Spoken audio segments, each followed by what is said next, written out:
ரீசென்ட்டா வந்து பார்த்தீங்கன்னா, ஒரு பெரிய குட் நியூஸ் வந்துச்சு. ஸோ, அந்த குட் நியூஸ் வந்து யார் ரிவீல் பண்ணா அப்படின்னு பார்த்தீங்கன்னா, நம்ம கவர்மெண்ட் ஆஃப் இந்தியா வந்து ரிவீல் பண்ணாங்க.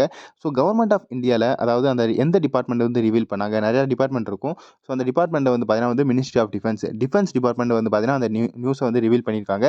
ஸோ, எந்த நியூஸ் வந்து வந்திருக்கு? என்ன நியூஸ் வந்திருக்கு அப்படின்னு பார்த்தீங்கன்னா, ஸோ நம்ம டிஃபென்ஸ் மினிஸ்டர் என்ன செஞ்சிருக்காங்க, 15 இயர் ரோட் மேப் வந்து ஸோ, அந்த வரப்போற 15 வருஷத்துல நம்ம டிஃபென்ஸ் வந்து எப்படி இருக்க போகுது? எப்படி அப்கிரேட் ஆக போகுது? அத பத்தி வந்து ரிவீல் பண்ணியிருக்காங்க. ஸோ, நியூக்ளியர் பவர்டு வார்ஷிப் வந்து எக்ஸ்ட்ரா வந்து ஆட் பண்ண போறாங்க.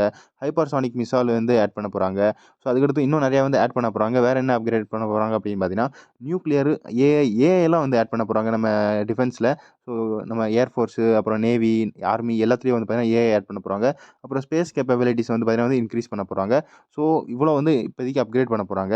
இதில வந்து நம்ம என்ன ஃபோக்கஸ் பண்ணணும் அப்படின்னு பார்த்தீங்கன்னா, ஸோ ஏர் ஃபோர்ஸ்ல எந்த மாரி அப்கிரேட் ஆகப்போகுது, நேவில எந்த மாரி அப்கிரேட் ஆகப்போகுது, அதே மாரி ஆர்மில எந்த மாரி அப்கிரேட் ஆகப்போகுது அப்படிங்கிறத வந்து பார்க்கணும். ஸோ, அந்த அப்கிரேட் ஆனா எந்த மாரி கம்பெனிஸ்க்கு வந்து இங்கனக்குள்ள வந்து ப்ராஃபிட் கிடைக்கும்.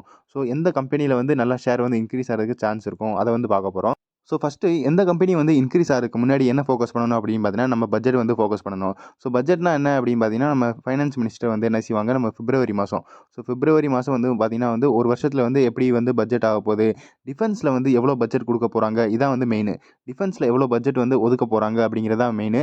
ஸோ, போன வருஷம் பட்ஜெட்ட விட இந்த வருஷம் அதிகமா இருக்கணும். ஸோ, இந்த வருஷம் அதிகமா இருந்துச்சுன்னா, அதான் வந்து மெயின் காரணம். அந்த மெயின் காரணம் வந்து இங்கனக்குள்ள வந்து இன்கிரீஸ் ஆயிடுச்சுன்னா, பட்ஜெட் வந்து டிஃபென்ஸ்க்கு இன்கிரீஸ் ஆயிடுச்சுன்னா, அது வந்து ரொம்ப நல்ல விஷயம் அப்படின்னு சொல்லலாம். ஸோ, மெயினா வந்து இந்த டிஃபென்ஸ் ஸ்டாக்ஸ்லாம் வந்து பார்த்தீங்கன்னா வந்து இந்த பட்ஜெட் காரணனால தான் வந்து ரொம்ப ஏறும். ஸோ, இப்போதைக்கு நம்ம பிப்ரவரி மாசம் அதாவது இந்த டிசம்பர், ஜனவரில வந்து பார்த்தீங்கன்னா, நம்ம இந்த டிஃபென்ஸ் ஸ்டாக்ஸ்லாம் வந்து ரொம்ப ஏறதுக்கு சான்ஸ் இருக்கும். ஸோ, எக்ஸ்பெக்டேஷன்ல வந்து ஏறும். எவ்வளோ எக்ஸ்பெக்டேஷன்ல வந்து ஏறும் அப்படின்னு பார்த்தீங்கன்னா, ஸோ இந்த வருஷம் வந்து பார்த்தீங்கன்னா வந்து நம்ம டிஃபென்ஸ் பட்ஜெட் வந்து பார்த்தீங்கன்னா, ரொம்ப இன்கிரீஸ் ஆகப்போகுது அப்படிங்கிற ஒரு எக்ஸ்பெக்டேஷன்ல ஏறும். ஸோ, எக்ஸ்பெக்டேஷன்ல ஏறிருச்சு. அதேமாரி டிஃபென்ஸ் பட்ஜெட் வந்து ஏறல அப்படின்னு பார்த்தீங்கன்னா, ஸோ அடுத்த நாளே வந்து பார்த்தீங்கன்னா வந்து டிஃபென்ஸ் ஸ்டாக்ஸ்லாம் வந்து கீழ விழுந்துரும்.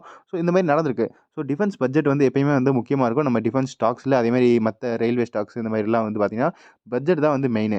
ஸோ, பட்ஜெட் எதுவும் சப்போர்ட் பண்ணலைன்னா, இந்த மாரி டிஃபென்ஸ் அப்கிரேட்லாம் வந்து பார்த்தீங்கன்னா, இந்த டிஃபென்ஸ் அப்கிரேட் நியூஸ்லாம் வந்தது பார்த்தீங்கன்னா, ஸோ வேஸ்ட்டு தான் அப்படிங்கிற மாரி சொல்ல முடியும். ஸோ, டிஃபென்ஸ் பட்ஜெட் வந்து இன்கிரீஸ் ஆகணும். டிஃபென்ஸ் பட்ஜெட் இன்கிரீஸ் ஆனா தான் இந்த மாரி வந்து அப்கிரேட்லாம் வந்து பண்ண முடியும். ஸோ, அப்கிரேட் பண்ணணும் அப்படின்னு யார் சொல்லியிருக்கா? நம்ம வந்து டிஃபென்ஸ் மினிஸ்டர் வந்து சொல்லியிருக்காங்க. ஸோ, எல்லாமே அவங்களுக்குள்ளயே பேசி வச்சிருப்பாங்க. ஸோ, டிஃபென்ஸ் மினிஸ்டர் பேசி வச்சனால தான் வந்து பார்த்தீங்கன்னா, நம்ம ஃபைனான்ஸ் மினிஸ்டர் இந்த வருஷம் வந்து பிப்ரவரியில வந்து பார்த்தீங்கன்னா, நம்ம டிஃபென்ஸ் பட்ஜெட் வந்து இங்கனக்குள்ள வந்து இன்கிரீஸ் ஆகப்போகுது. ஸோ, அதெல்லாம் இன்கிரீஸ் ஆனா என்ன ஆகும் அப்படின்னு பார்த்தீங்கன்னா, அந்த கம்பெனிக்குலாம் வந்து ப்ராஃபிட் கிடைக்கும். ஸோ, நம்ம அந்த கம்பெனிய பத்தி தான் பார்க்க போறோம். ஸோ, அதுக்கு முன்னாடி வந்து எந்த மாரி கம்பெனில இன்கிரீஸ் ஆகும் அப்படிங்கிறத பார்க்கறதுக்கு முன்னாடி என்ன பண்ணணும் அப்படின்னு பார்த்தீங்கன்னா, ஸோ ஏர் ஃபோர்ஸ்ல என்ன அப்கிரேட் ஆகப்போகுது, நேவில எது அப்கிரேட் ஆகப்போகுது, அதேமாரி ஆர்மில எது அப்கிரேட் ஆகப்போகுது அப்படிங்கிறத வந்து பார்க்கணும். ஸோ, அத பத்தி வந்து ஃபர்ஸ்ட்டு வந்து என்னன்னு பார்த்துக்குருவோம்.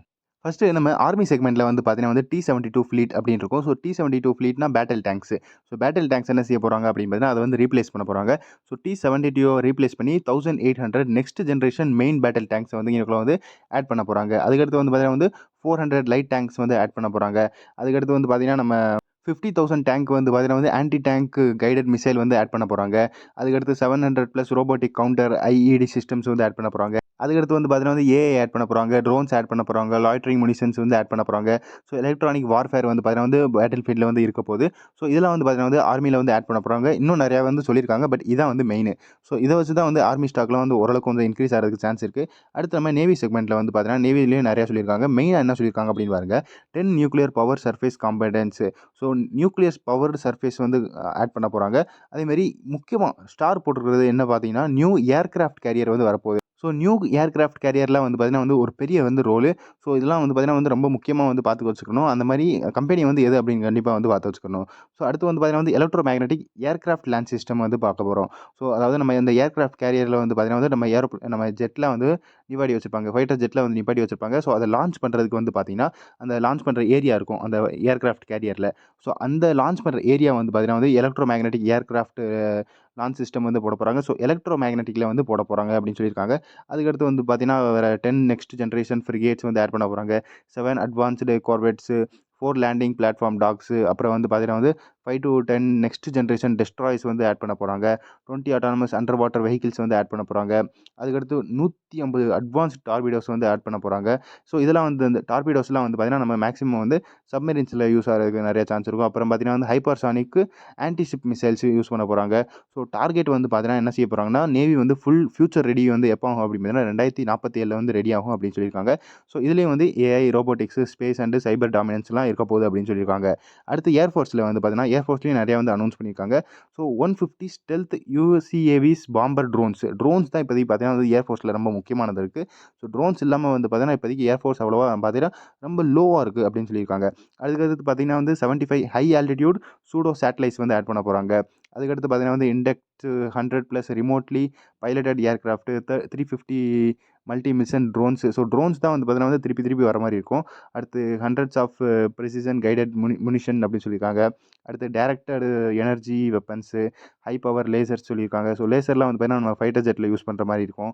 அடுத்து tactical high energy laser system, electro magnetic வெப்பன்ஸ்லாம் சொல்லியிருக்காங்க. அடுத்து வந்து பார்த்தீங்கன்னா வந்து cross domain tri service focus. So எல்லாத்துலயும் மொத்தமா வந்து அந்த 3லயும் எத வந்து கனெக்ட் ஆக போகுது அப்படின்னு பார்த்தீங்கன்னா, மெயினா வந்து பார்த்தீங்கன்னா ஏஐ. ஸோ ஆர்டிஃபிஷியல் இன்டெலிஜென்ஸ் வந்து பார்த்தீங்கன்னா வந்து எல்லா ஃபோர்ஸ்லயும் வந்து கண்டிப்பா இருக்கும் அப்படின்னு சொல்லியிருக்காங்க. அடுத்து expansion into space warfare. So space வார்ஃபேர்ல வந்து எக்ஸ்பான்ஷன் பண்ணணும் அப்படின்னு சொல்லியிருக்காங்க. ரீகான்சினியன்ஸ் இன் சேட்டலைட்ஸ், அப்புறம் ஆர்பிட்டிங் ரீஃப்யூலிங் அண்ட் சேட்டலைட் சர்வீசிங்லாம் வந்து பண்ணணும் அப்படின்னு சொல்லியிருக்காங்க. Cyber hard and communication links, அப்புறம் satellite based laser range finders. So இந்த மாதிரி நிறையா சொல்லியிருக்காங்க. Unmanned system in land, sea, air and space. So unmanned சிஸ்டம்னா நம்ம வந்து ட்ரோன் தான் வந்து இங்கனக்குள்ள வந்து முக்கியமா வரும். ஸோ அதாவது அங்கே மனுஷன் இல்லாம வந்து இங்கனக்குள்ள வந்து வார் வந்து நடக்க போகுது.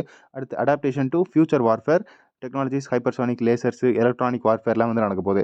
ஸோ இப்போ வந்து மெயினா வந்து பார்த்தீங்கன்னா, நம்ம வந்து ஸ்டாக்க வந்து ஃபோக்கஸ் பண்ணுவோம். ஸோ ஃபர்ஸ்ட்டு வந்து பார்த்தீங்கன்னா, நம்ம வந்து ஆர்மி ரிலேட்டட் ஸ்டாக்ஸ் வந்து பார்ப்போம். ஸோ ஆர்மி ரிலேட்டட்ல என்ன இருக்கும் அப்படின்னு பார்த்தீங்கன்னா, ஸோ டேங்க்ஸ் வந்து ஆர்மி ரிலேட்டட்ல இருக்கும்.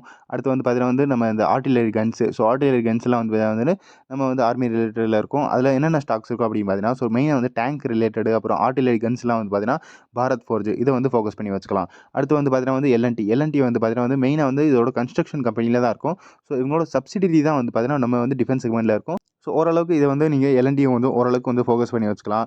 அடுத்து வந்து பார்த்தீங்கன்னா வந்து பிஎம்எல் வந்து பார்த்தீங்கன்னா வந்து டிஃபென்ஸ்லேயும் இருக்காங்க. அடுத்து வந்து பார்த்தீங்கன்னா ரயில்வேலையும் இருக்காங்க. ஸோ இதையும் வந்து ஃபோக்கஸ் பண்ணி வச்சுக்கலாம். இவங்களும் வந்து பார்த்தீங்கன்னா பிஎம்எல் வந்து டேங்க் ரிலேட்டட்ல இருக்காங்க. ஸோ டேங்க் வந்து மேனுஃபேக்சர் பண்ணுவாங்க. அடுத்து வந்து பார்த்தீங்கன்னா வந்து பிஇஎல் வந்து பார்த்தீங்கன்னா இது வந்து ரொம்ப ரொம்ப முக்கியமான கம்பெனி. நீங்கள் சுற்றி வளர்ச்சி எந்த இடத்துல வந்து போனாலும் பிஎல் வந்து கண்டிப்பாக வருவாங்க. ஸோ நீங்கள் ஏர்ஃபோர்ஸ் போனாலும் பிஇஎல் வருவாங்க. அடுத்து வந்து பார்த்தீங்கன்னா நேவி போனாலும் பிஇஎல் வருவாங்க. ஆர்மி போனாலும் பிஇஎல் வருவாங்க. சுற்றி வளர்ச்சி பார்த்தீங்கன்னா பிஎல் வந்து கண்டிப்பாக வருவாங்க. ப்ளஸ் இது வந்து பார்த்தீங்கன்னா நம்ம Nifty 50 company. So top 50 company லெவலில் இருக்குது நம்ம என்எஸ்சி. ஸோ அடுத்து வந்து பார்த்தீங்கன்னா வந்து நேவி ஸ்டாக்ஸ். ஸோ நேவி ஸ்டாக்ஸில் வந்து பார்த்தீங்கன்னா வந்து வெறும் 3 ஸ்டாக்ஸ் தான் இருக்கும். வேறு எதுவுமே இதில் பார்க்கணும் அப்படின்னு தேவையில்ல. 3 மட்டும் தான் இருக்குது. ஸோ மதுகான் டாக் ஷிப் பில்டர்ஸ் இருக்குது, அப்புறம் கார்டன் ரீச் ஷிப் பில்டர்ஸ் இருக்குது, அப்புறம் கொச்சின் ஷிப் யார்டு இருக்குது. ஸோ இந்த 3 மட்டும் தான் வந்து நம்ம நேவி ஸ்டாக்ஸில் வந்து இருக்கும். ஸோ இவங்க 3 பேர் என்னென்ன பண்ணுவாங்க அப்படின்னு பார்த்தீங்கன்னா, ஸோ மேக்ஸிமம் வந்து எல்லாமே ஒரே வேலை தான் பண்ணுவாங்க. ஷிப் பில்டிங் பண்ணுவாங்க. பட் மெயினாக வந்து ஒரு பெரிய வேலை இருக்கும் அந்த ஒவ்வொரு கம்பெனிக்கும். ஸோ அந்த பெரிய வேலையில் என்ன இருக்கும் அப்படின்னு பார்த்தீங்கன்னா, ஸோ சப்மெரின் உருவாக்குறது, சப்மெரின் மேனுஃபேக்சரிங்கில் வந்து பார்த்தீங்கன்னா நம்ம மஸ்கான் டாக் இருக்காங்க. அதுக்கடுத்து வந்து பார்த்தீங்கன்னா ஏர்கிராஃப்ட் கேரியர். ஸோ அதில் நியூஸில் வந்து பார்த்துருந்தோம். நம்ம வந்து ஏர்கிராஃப்ட் கேரியர் வந்து எனக்குள்ள வந்து ஒரு புது ஏர்கிராஃப்ட் கேரியர் வரப்போகுது அப்படின்னு சொல்லியிருந்தாங்க. ஸோ அந்த ஏர்கிராஃப்ட் கேரியர் வந்து பார்த்தீங்கன்னா இந்த மாதிரி இருக்கும். அதை வந்து யார் மேனுஃபேக்சர் பண்ணுவா? நம்ம இப்போதைக்கு வந்து பார்த்தீங்கன்னா வந்து 2 ஏர்கிராஃப்ட் கேரியர் வந்து இப்போதைக்கு ஓடிக்கிட்டு இருக்கு நம்ம இந்தியாவில். ஸோ அந்த 2 ஏர்கிராஃப்ட் கேரியரையும் யார் வந்து மேனுஃபேக்சர் பண்ணா அப்படின்னு பார்த்தீங்கன்னா, நம்ம கொச்சின் ஷிப்யார்டு வந்து மேனுஃபேக்சர் பண்ணாங்க. ஸோ 3வது வந்து இனிமேல் வந்து கொண்டு வர போகிறோம் அப்படின்னு சொல்லியிருக்காங்க. ஸோ கொச்சின் ஷிப்யார்டை வந்து எனக்குள்ள வந்து ஃபோக்கஸ் பண்ணி வச்சுக்கலாம். 3வது வந்து பில்ட் பண்ணுறதுக்கு இவங்க வந்து தயாராக இருப்பாங்க. ஸோ இதெல்லாம் வந்து பில்ட் பண்ணுறதுக்கு வந்து பார்த்தீங்கன்னா ரொம்ப வருஷம் ஆகும். ஸோ அதுக்கு ஏற்ற மாதிரி தான் வந்து ஷேர் வந்து இன்க்ரீஸ் ஆகும். அதுக்கடுத்து வந்து பார்த்தீங்கன்னா வந்து நம்ம இந்த மாதிரி நார்மல் வார் ஷிப்ஸ்லாம் வந்து பார்த்தீங்கன்னா எல்லா கம்பெனியும் வந்து மேனுஃபேக்சர் பண்ணுவாங்க. அது கூட வந்து பார்த்தீங்கன்னா வந்து கார்டன் ரீச் பில்டர்ஸ் நீங்கள் வந்து ஃபோக்கஸ் பண்ணி வச்சுக்கலாம். அதுக்கடுத்து வந்து பார்த்தீங்கன்னா வந்து ஏர்ஃபோர்ஸ். ஸோ ஏர்ஃபோர்ஸில் வந்து பார்த்தீங்கன்னா நம்ம ஃபைட்டர் ஜெட் கிரியேட் பண்ணுறது வந்து பார்த்தீங்கன்னா ஒரே ஒரு கம்பெனி மட்டும் தான் இருக்குது. வேறு எந்த கம்பெனியுமே கிடையாது. நம்ம ஹெச்ஏஎல் ஹிந்துஸ்தான் ஏரோநாட்டிக்ஸ் லிமிடெட். அடுத்து வந்து பார்த்தீங்கன்னா வந்து ட்ரோன் சிஸ்டம். ஸோ ட்ரோன் சிஸ்டமில் வந்து பார்த்தீங்கன்னா ஓரளவுக்கு நிறையா கம்பெனி இருக்காங்க. ஸோ அதில் வந்து பார்த்தீங்கன்னா மெயினாக வந்து ஜென் டெக்னாலஜிஸ் இருக்காங்க. அதுக்கடுத்து Paras defence and space technologies limited இருக்காங்க. ஸோ அதில் வந்து நம்ம வந்து பார்த்தோம் ஸ்பேஸ் ரிலேட்டட் நிறையா வந்து பேசியிருந்தாங்க. ஸோ ஸ்பேஸ் ரிலேட்டட் நீங்கள் வந்து ஃபோக்கஸ் பண்ணணும் அப்படின்னு நினச்சிங்கன்னா பாரஸ் டிஃபென்ஸை வந்து நீங்கள் வந்து ஃபோக்கஸ் பண்ணி வச்சுக்கலாம். அதுக்கடுத்து வந்து பார்த்தீங்கன்னா பிஎல். ஸோ பிஎல் வந்து கண்டிப்பாக வந்துருவாங்க. ஏர்ஃபோர்ஸில் வந்து பார்த்தீங்கன்னா நமக்கு நிறைய எலக்ட்ரானிக் ப்ராடக்ட்ஸ்லாம் வந்து அங்கனுக்குள்ளே வந்து ஆட் பண்ணுற மாதிரி இருக்கும். அதே மாதிரி நேவிலும் நிறைய எலக்ட்ரானிக் ப்ராடக்ட்ஸ்லாம் இருக்கும். ஸோ நீங்கள் பாரத் எலக்ட்ரானிக்ஸ் வந்து நீங்கள் 3லேயும் ஃபோக்கஸ் பண்ணி வச்சுக்கலாம். பாரத் எலக்ட்ரானிக்ஸ்லாம் பார்த்தீங்கன்னா அது விடுற ஸ்டாக்கே கிடையாது. அடுத்து வந்து பார்த்தீங்கன்னா வந்து மிசைல் சிஸ்டம். ஸோ மிசைல் சிஸ்டமில் வந்து பார்த்தீங்கன்னா ஒரே ஒரு ஸ்டாக் மட்டும் தான் இருக்குது. ஸோ அதை வந்து பார்த்தீங்கன்னா நம்ம Bharat dynamics limited. So maximum வந்து பார்த்தீங்கன்னா வந்து 10 மிசைலில் வந்து பார்த்தீங்கன்னா நம்ம 7 மிசைல் வந்து பார்த்தீங்கன்னா பாரத் டைனமிக்ஸ் தான் வந்து மேனுஃபேக்சர் பண்ணுவாங்க. அதுக்கடுத்து வந்து பார்த்தீங்கன்னா நம்ம இந்த ஆர்மி வெஸ்ட்டு, ஸோ புல்லட்ட வந்து பார்த்தீங்கன்னா நம்ம காப்பாத்துறதுக்கு, தடுக்கிறதுக்கு வந்து யூஸ் ஆகிற அந்த வெஸ்ட்டெல்லாம் வந்து பார்த்தீங்கன்னா, எந்த கம்பெனி வந்து மேனுஃபேக்சர் பண்ணுவாங்க அப்படின்னு பார்த்தா, மிதானி. மிதானி அப்படிங்கிற கம்பெனி வந்து அந்த வெஸ்ட்ட வந்து மேனுஃபேக்சர் பண்ணுவாங்க. மிதானினா மிஸ்ரா தாத்து நிகம் லிமிடெட். இதான் வந்து அந்த கம்பெனியோட நேம். அடுத்து வந்து பார்த்தீங்கன்னா வந்து நம்ம இந்த மாரி ரேடார். ரேடார் நம்ம வெஹிக்கிள்ல வந்து பார்த்துருப்போம். மேலே வந்து ரேடார் இருக்கும். ஏதாவது ட்ரோன் வருதா இல்லையா அப்படின்னு செக் பண்ணுறதுக்கு. அதுக்கடுத்து வேறு ஏதாவது எலக்ட்ரானிக் ப்ராடக்ட்ஸ் அங்கங்கே ஏதாவது சுத்துதா, ப்ளஸ் அது இது நிறையா செக் பண்ணுறதுக்கு இந்த மாரி நம்ம எலக்ட்ரானிக் வெஹிக்கிள் இருக்கும். அந்த எலக்ட்ரானிக் வெஹிக்கிள் வந்து பார்த்தீங்கன்னா, பாரத் எலக்ட்ரானிக்ஸ் தான். பாரத் எலக்ட்ரானிக்ஸ் வந்து பார்த்தீங்கன்னா, நம்ம பிஇஎல் கம்பெனி வந்து பார்த்தீங்கன்னா, எங்கே போனாலும் அந்த பிஇஎல் வந்து கண்டிப்பா வந்துரும். இது வந்து விடுற ஸ்டாக்கே கிடையாது. அடுத்து வந்து பார்த்தீங்கன்னா வந்து நம்ம இந்த நகஸ்திர ட்ரோனு. நகஸ்திர 1 இருக்கும், நகஸ்திர 2 இருக்கும். இந்த நகஸ்திர ட்ரோன் என்ன பண்ணும் அப்படின்னு பார்த்தீங்கன்னா, நம்ம நார்மல் ட்ரோன் வந்து பார்த்தீங்கன்னா, நம்ம என்ன செய்வோம், அத வந்து கண்ட்ரோல் பண்ணுவோம். அத கண்ட்ரோல் பண்ணி என்ன செய்வோம் அப்படின்னு பார்த்தீங்கன்னா, சர்வைலன்ஸ்க்கு வந்து யூஸ் பண்ணுவோம். சர்வைலன்ஸ்க்குன்னா அத வந்து நம்ம யூஸ் பண்ணி என்ன செய்வோம், கண்காணிப்போம். இங்கனக்குள்ள என்ன நடக்குது, இங்கனக்குள்ள என்ன நடக்குது அப்படின்னு அதில கேமரால வச்சு நம்ம வந்து கண்காணிப்போம். என்ன நடக்குது அப்படிங்கிற மாரி. இந்த நகஸ்திர ட்ரோன் என்ன செய்யும் அப்படின்னு பார்த்தீங்கன்னா, இத வந்து நம்ம ஆப்பரேட் பண்ணுவோம். அந்த ஆப்பரேட் பண்ணி என்ன செய்யும் அப்படின்னு பார்த்தீங்கன்னா, ஸ்ட்ரெய்ட்டா வந்து எனிமி பேஸ். எனிமி பேஸ்ல வந்து பார்த்தீங்கன்னா, ஸ்ட்ரெய்ட்டா போய் அங்க போய் வெடிச்சிரும். அங்க அங்க இருக்கிற மக்கள்லாம் வந்து பார்த்தீங்கன்னா, அந்த எனிமிலாம் வந்து பார்த்தீங்கன்னா வந்து இறந்துருவாங்க. அந்த போய் வெடிக்கிறது தான் வந்து இந்த நகஸ்திர காமாகாசி ட்ரோன் அப்படின்னு சொல்லுவோம். இதோட பேரு வந்து பார்த்தீங்கன்னா, காமாகாசி ட்ரோன் அப்படின்னு சொல்லுவோம். இந்த காமாகாசி ட்ரோன் வந்து பார்த்தீங்கன்னா, ரொம்ப முக்கியமானது. இப்போதைக்கு நம்ம ஆப்பரேஷன் சிந்தூர்ல ஆப்பரேஷன் சிந்தூர்ல வந்து பார்த்தீங்கன்னா, இந்த காமாகாசி ட்ரோன் வந்து யூஸ் பண்ணாங்க. ரொம்ப முக்கியமான இடத்துல இருந்துச்சு. அடுத்து வந்து பார்த்தீங்கன்னா வந்து நம்ம நார்மல் புல்லட். கன்னுக்குலாம் வந்து பார்த்தீங்கன்னா வந்து நம்ம புல்லட்லாம் வந்து யூஸ் பண்ணுவோம். இந்த காமாகாசி ட்ரோனும், அதேமாரி இந்த அந்த ட்ரோன் வந்து பார்த்தீங்கன்னா, அடுத்து இந்த புல்லட் வந்து பார்த்தீங்கன்னா, எல்லாமே வந்து பார்த்தீங்கன்னா வந்து கெமிக்கல் ரிலேட்டட் கம்பெனிஸ். கெமிக்கல்ல வந்து பார்த்தீங்கன்னா எந்த கம்பெனி இருக்கும் அப்படின்னு பார்த்தீங்கன்னா, நம்ம சோலார் இண்டஸ்ட்ரீஸ். சோலார் இண்டஸ்ட்ரீஸ் வந்து பார்த்தீங்கன்னா, நம்ம புல்லட்டும் மேனுஃபேக்சர் பண்ணுவாங்க. அடுத்து இந்த காமாகாசி ட்ரோனும் வந்து மேனுஃபேக்சர் பண்ணுவாங்க. நீங்க சோலார் இண்டஸ்ட்ரீஸும் வந்து ஃபோக்கஸ் பண்ணி வச்சுக்கலாம். ஒவ்வொரு ஸ்டாக்கும் வந்து பார்த்தோம். ஒவ்வொரு ஸ்டாக்கும் வந்து பார்த்தீங்கன்னா, நம்ம டிஃபென்ஸ் செக்மெண்ட்ல வந்து பார்த்தீங்கன்னா, ரொம்ப மேலே ஏறும், ரொம்ப கீழ இறங்கும், டக்குன்னு மேலே ஏறும், டக்குன்னு கீழ இறங்கும். நம்ம வந்து என்ன ஃபோக்கஸ் பண்ணணும் அப்படின்னு பார்த்தீங்கன்னா, டைமிங்க வந்து ஃபோக்கஸ் பண்ணணும். நீங்க டைமிங்கில கரெக்ட்டா வந்து டைமிங்கில பிடிச்சிட்டீங்கன்னா, உங்களுக்கு நல்ல ப்ராஃபிட் கிடைக்கிறதுக்கு எவ்வளோ சான்ஸ் இருக்கும். நீங்க டைமிங்க பிடிக்கல, மேல வந்து போய் மாட்டிக்கிட்டீங்கன்னா, அது உங்க தப்பு தான். நீங்க வந்து ஷேர வந்து பார்த்தீங்கன்னா, எப்பயுமே வந்து மேல ஏறும்போது வந்து இங்கனக்குள்ள வந்து பிடிக்கக்கூடாது. எப்பயுமே கீழ இருக்கும்போது வந்து பிடிக்கணும். உங்களுக்கு தெரிஞ்சிருக்கணும். எந்த ஸ்டாக் வந்து நல்ல கம்பெனி, எந்த ஸ்டாக் வந்து பிசினஸ் நல்லா பண்ணுது அப்படிங்கிறத வந்து தெரிஞ்சிருக்கணும். எப்படி பிடிக்கணும் அப்படிங்கிறது உங்களுக்கு வந்து தெரிஞ்சிருக்கணும். தெரிஞ்சா தான் வந்து பார்த்தீங்கன்னா, நல்ல ப்ராஃபிட் கிடைக்கும். இல்லாட்டி வந்து பார்த்தீங்கன்னா வந்து மேலே ஏறி இருக்கும். மேலே இருக்கும்போது இங்கனக்குள்ள வந்து வாங்குவீங்க. இங்கனக்குள்ள வாங்குனோனே கீழ விழுகும்போது உங்களுக்கு பார்த்தீங்கன்னா, அந்த ஷேர் வந்து இங்கனக்குள்ள வந்து மாட்டிக்கிருவீங்க. அதனால எப்பயுமே கீழ விழுகும்போது வந்து ஷேர் வாங்கணும். மேல இருக்கும்போது வந்து வாங்கக்கூடாது. இந்த டிஃபென்ஸ் ஸ்டாக் பத்தி உங்களுக்கு இந்த வீடியோ வந்து பிடிச்சிருந்தா லைக் பண்ணிருங்க வீடியோவ. அடுத்த வீடியோல பார்ப்போம். நான் தான் ஸ்டாக்கர். Good bye.